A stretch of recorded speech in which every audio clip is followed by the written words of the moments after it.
Instagramga kiraman, hammada bir xil absur.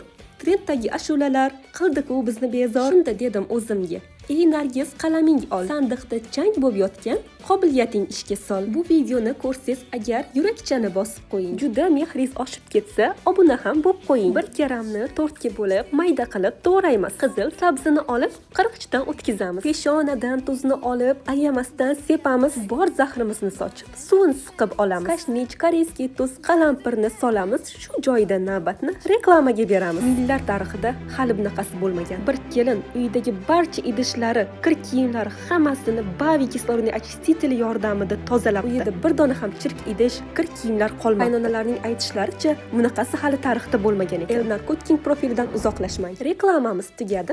Endi davom etamiz. Maydalangan chesnok bilan qaynoq yog'ni quyamiz. Aralashtirib turib, muzlatgichga qo'yamiz. 2 soat o'tgachgina dasturxonga tortamiz. She'rlarim yoqqan bo'lsa, duo qilib qo'yarsiz. Mehnatimni baholab, kommentga yo'l olarsiz.